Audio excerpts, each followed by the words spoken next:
twebwe ku giti cyacu nk'umuryango wa Gasasira nanjye Rusesabagina niwe wahamagaye abasirikari baje kudukura iwacu Inyamirambo aho twari dutuye niwe wabadushakiye yari asanzwe ari inshuti yacu turi inshuti dutumirana dusangira yewe no kuri Pasika twari twiriwe dusangira twabatumiye mu rugo ejo bundi turekuye aba bantu bejo bundi twarekuye barimo ba star ba politiki ishingiye hanze ariko bidashingiye mu gihugu nabyo ni muri iyo nzira tubikora ntabwo ari bwo bwa mbere kajya kubona ukabona abantu ntabwo nasabye imbabazi cyangwa buriya baturekuye kubera pressure hano Amerika cyangwa se n'undi wese hari umuntu we ufungiye mu Rwanda cyangwa se ahandi kuba yashyiraho igitutu nta gitangaza kirimo ndetse ni n'uburenganzira bwe bwo gukurikirana umuntu ni ihame abanyamerika bagenderaho n'ibindi bihugu ariko ntimugire ngo iyo umuntu waba ari hanze yahafungiwe yaharwariye yahashimutiwe ibihugu byose birakurikirana kuba rero Amerika yarashyizeho igitutu n'impamvu bigomba gutangaza abantu kuba Amerika yakurikirana umuntu wayo nako iyo u Rwanda ruza kugendera ku gitutu kuko cyo cyarabaye si na Amerika yonyine imiryango mpuzamahanga yaravuze yashyiragaho igitutu Ububiligi bwaravuze bwashyiragaho igitutu abo ibi byose ntibakabyibagirwe yari asanzwe ari inshuti yacu turi inshuti dutumirana dusangira yewe no kuri Pasika twari twiriwe dusangira fatwa rya Paul Rusesabagina ryaranshimishije pe kuko iyi myaka yose ishize nakubwira d'abord ko Rusesabagina yaduhemukiye hafashwe witwa Paul Rusesabagina tubafungiye hano mu Rwanda uyu mugabo akaba yarakunze kumvikana mu itangazamakuru no mu mbuga nkoranyambaga agira ibyo yivuga cyangwa avugwa ni kimwe mu bwira abanyarwanda ku bikorwa yigambaga ku isura se yaramaze kubakirwa cyangwa kwiyubakira mu itangazamakuru ngo ryo guharanira impinduka mu Rwanda kuri twe cyangwa Rusesabagina nk'umunyarwanda abenshi bari basanzwe bazi ariko cyane muri iyi minsi imyaka ishize atarabaye hano wabaye hanze kurusha ubundi ni ikibazo cyoroshye nta nubwo turi ahantu aho umuntu ashobora gukora ikintu cyiza kikamuha izina rimuhaye rikaba ari ryiza hari n'ushobora gukora ikibi nawe bimuha izina ribi ariko iryo zina rikamenyekana hari rimenyekana ku kintu kizima hari rimenyekana izina ku kintu kibi byose biramenyekana ku isi hose bakamenya umuntu yaba ari ruharwa mu gukora nabi yaba yarakoze neza bose baramenyekana hari ubwo rero ikibazo kiba ari uko gusa noneho abantu bashoboye gusesengura bakavuga ngo ariko ibi byiza bamuvuga yamenyekaniyeho nibyo koko uyu se bavuga nabi izina rikamenyekana niko byagenze koko ikibazo cya Rusesabagina rero ntabwo ari Rusesabagina we nk'uko yicaye hariya afunze muri Rusesabagina harimo ibindi bikubiyemo byinshi bitari Rusesabagina icyo mbivugira ni iki ari ibintu bibiri numva abanyarwanda cyangwa n'abandi bose bakwiye gusobanukirwa hari navuga ko ni ibintu bitatu ibibazo bitatu nshaka kuvugaho icya mbere ni Rusesabagina witiriwe ibintu impaka zabaye ndende byaba ari byo byaba atari byo iby'uko yakijije abantu mu gihe amateka yacu mabi ashize bakije abantu muri Mirakorine n'iki byo biragenda bimuha izina ko ari igitangaza ndetse akina n'amafilimu ajyanye nabyo.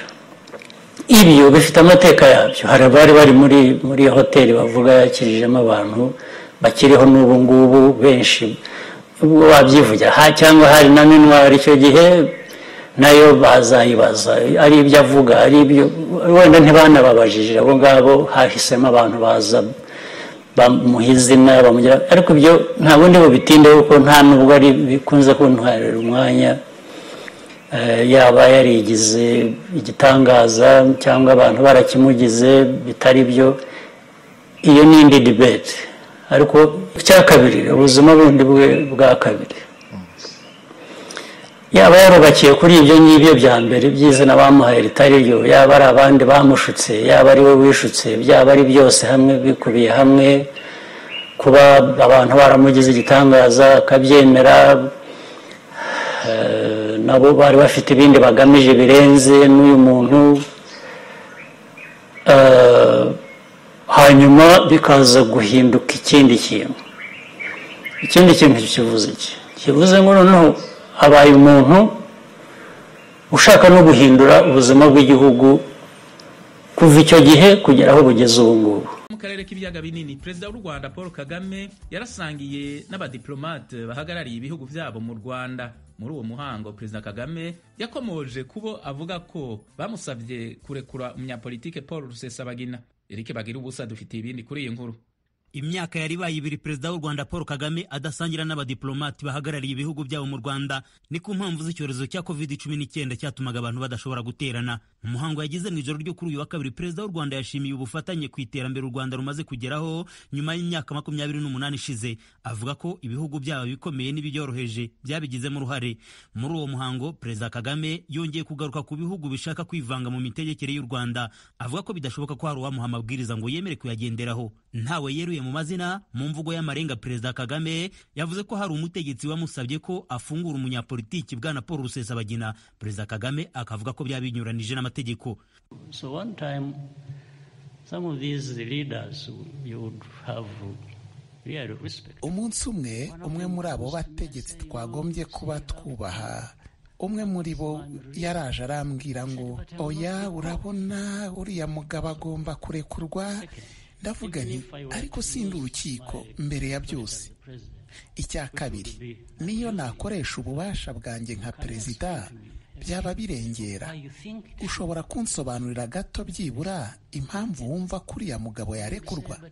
Nuko aravuga oya ni intwari, abantu bavuga ko akuyingayinga. Avuga nge uwo naramubwiye nti sindi intwari nta n'ibyo nshaka kubayo. I said no, I'm not a hero. I don't even want it to be. Perezida Kagame agakomeza yibaza niba mu kurekura Rusesabagina abagizweho ingaruka n'ibiteraregwa ndetse nabo bareganwa bababonye ubutabera. Kuri Perezida Kagame abamusaba kurekura Paul Rusesabagina ni nabo bamuremyemo icyamamare. Akavuga ko adashobora kugendera ku mabwiriza yabo. I said that's not how you would do things in your own place. Ndavuga ngo uko siko wajyaga kubigenza yaba ari wowe. None kuki ushaka ko nkora ibyo umbwira gukora? Birumvikana nta n'impamvu yari afite, ahubwo asa naho avuga ngo ugomba kubikora kuko mbigusabye, cyangwa se ni ukubera ko ibyerekeye uriya mugabo biduhangayikishije.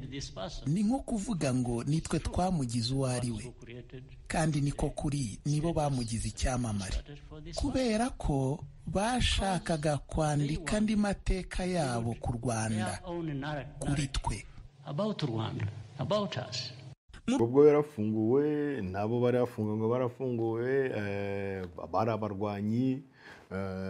Turazi gahunda y'igihugu, iyo ari abarwanyi bajyanwa imutobo, hanyuma bava imutobo bakinjira mu buzima busanzwe.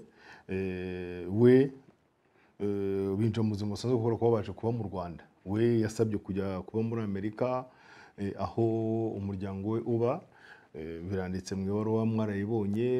Yarafunguwe nawe, ndetse ubu tuvugana ari muri Qatar, aho azakomeza urugendo ajya muri Amerika. Nabonye bamwe bibaza bati we kuki atagiye mutobo, ariko ntabwo we aje nk'uko yanabisobanuye mu ibaruwa ye, ntabwo aje afunguwe ngo aze kuba mu Rwanda, ntabwo afunguwe. Yasabye uburenganzira bwo gusanga umuryango we aho afite uburenganzira bwo gutura mu buryo bwemewe n'amategeko, kandi u Rwanda ntabwo rubuza umuntu kujya gutura aho ashaka. Ngira ngo wenda icyo nicyo twakwita gishya kirimo cyo kuba abantu bose uko bahawe imbabazi cyangwa se hari n'abafunguwe by'agateganyo manitse kuri rupapuro barafunguwe. This war, this fighting that has been going on from its inception was caused by DRC, not by Rwanda. These same people who are fighting, right, for their rights, didn't come from here. So let me ask this directly, Mr. President. Today, on the 3rd of February, does Rwanda currently have any troops at all in Eastern DRC? I don't know. You're the commander-in-chief. Yeah, there are many things I don't know. But if you want to ask me, is there a problem in Congo that concerns Rwanda and that Rwanda would do anything to protect itself? I'd say 100%. Does this risk a war in the region?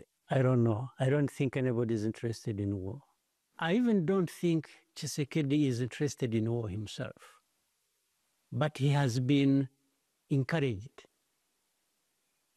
in that direction by people showing up to fight for him his wars.